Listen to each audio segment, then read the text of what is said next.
not many people outside of Iowa's locker room thought they could upset the #1 ranked South Carolina Gamecocks, the defending national champions, and they hadn't lost a game all year. But all year long, Lisa Bluter has preached a why not us mentality. She said all year, this team is a team of destiny. And now the Iowa Hawkeyes are just 40 minutes shy of a national championship.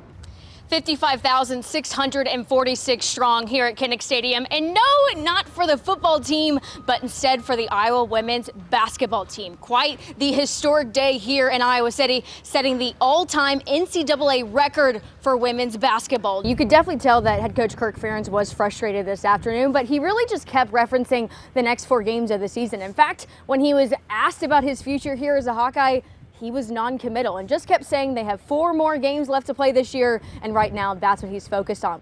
Here at Brady Street Stadium, the Davenport Central Captains do the coin flip at the 50-yard line on Friday nights. But for one senior, it's not about being here. Instead, it's about where he came from.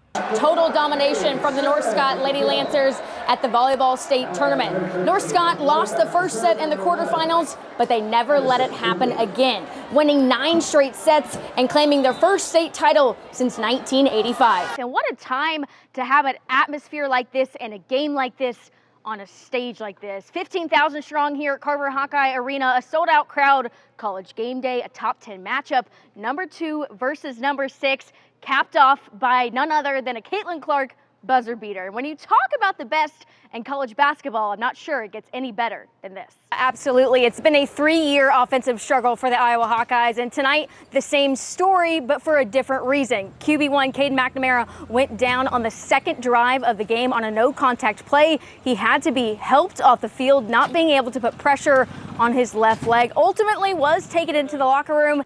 There's been a season-long debate about who the National Player of the Year is. On Sunday night here in Seattle, Caitlin Clark ended it. The Iowa All-American posting the first ever 40-point triple-double in NCAA tournament history. Good evening and welcome to the Score Sunday. I'm Camille Gear.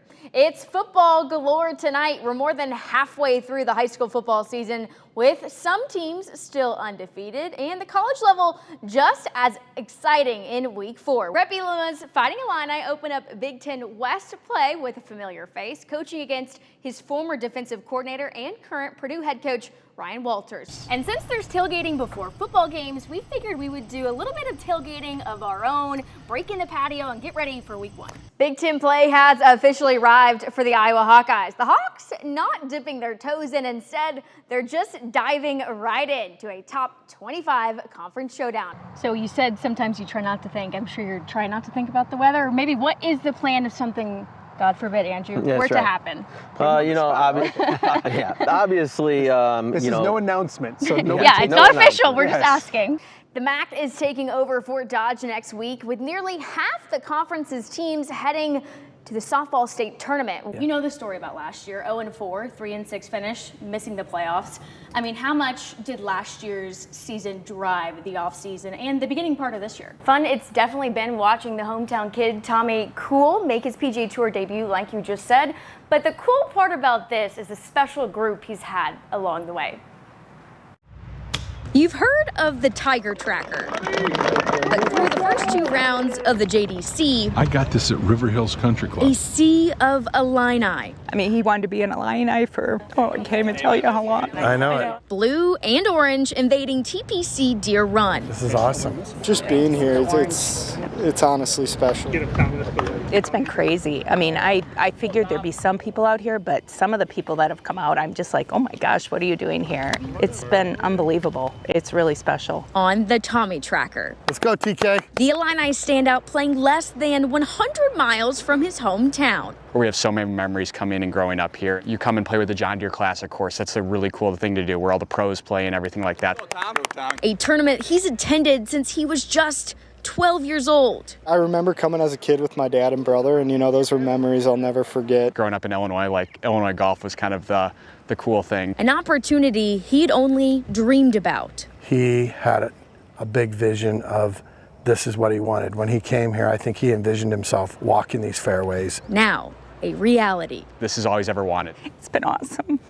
I mean, I'm a loss for words right now, but gonna keep grinding. I'll be back. even though it's Cool's PGA Tour debut.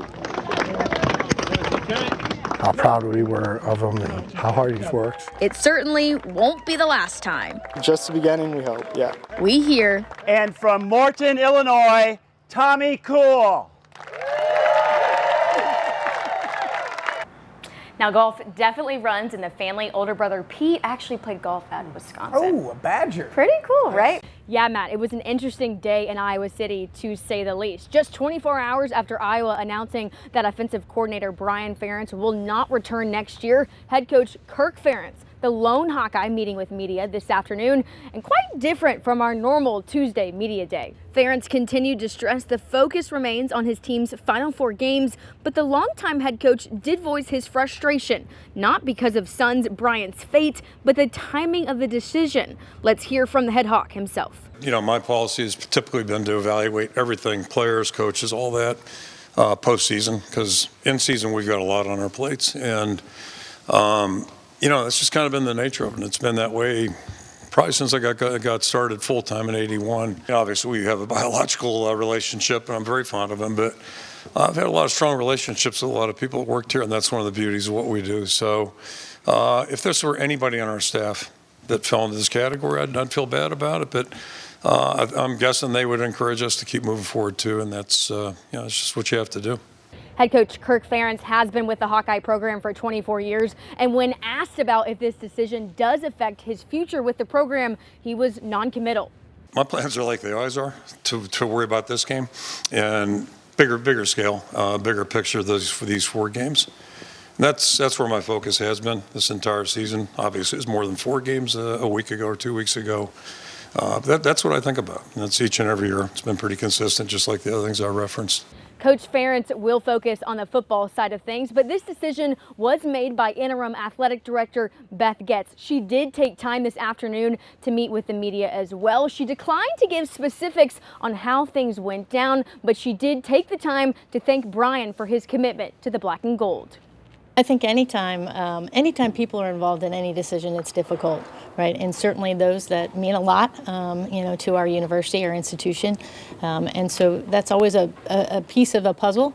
But at the end of the day, you make the best decision you can, you know, and what you think the best interest is of the program and the institution. So I hope everyone joins me, all Hawks, in really showing their appreciation to what Brian had, his commitment and passion, what Brian's done as a student athlete, as an alum, and as a coach of this program. There was some football news today as well. Kirk Ferentz announcing this afternoon that Deacon Hill will be the starter against Northwestern at Wrigley Field this week. But for now, reporting in Iowa City, Camille Gear, WQAD News 8 Sports.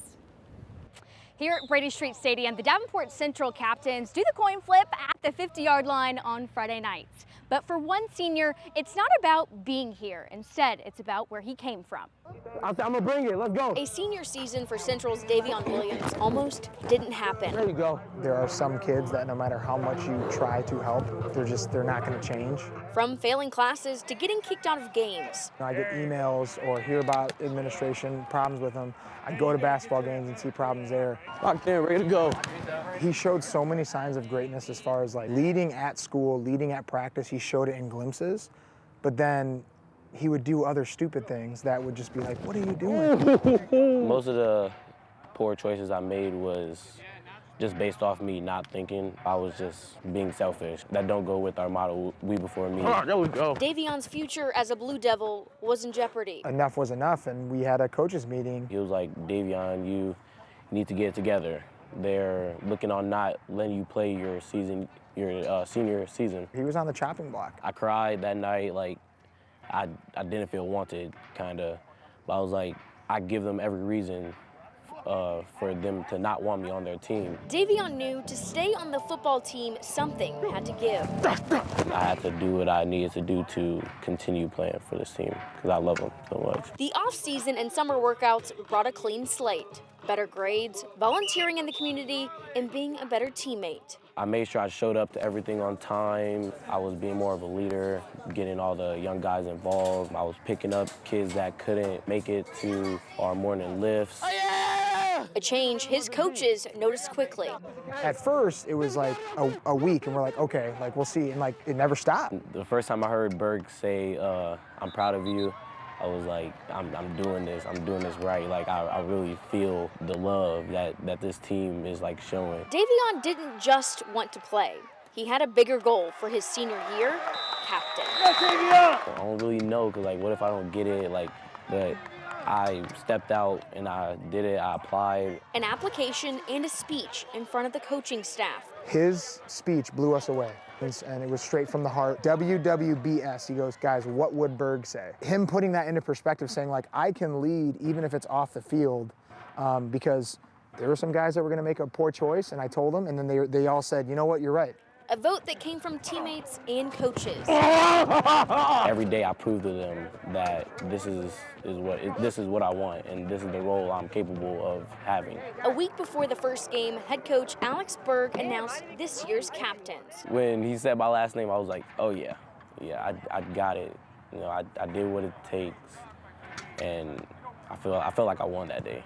This is one of those stories that you're glad it does turn, because that doesn't always happen. And so like, even if you get one of these every few years, it's worth it. And that's why we do what we do as far as coaching high school. Captain. How you doing? Doing good. How you doing? A title and a dream that's now a reality. I've been dreaming about just walking out at the 50, shaking other captains' hands, being there as a leader on this team, just to like live out my dream. It feels unreal. Good luck. More than being named captain or turning his grades around, Davion hopes it shows others that you too can change. It feels right. It feels like I'm turning into that young man that my parents and that the rest of this foundation wanted. Davion, you are on the path of where you're gonna be a story to be told to all these players for years to come. A game and a team that saved him. If I didn't have football, I don't know where I'd be. Davion says he dreams of playing college football, but who knows? Maybe one day we'll see him on the sidelines coaching a team of his own.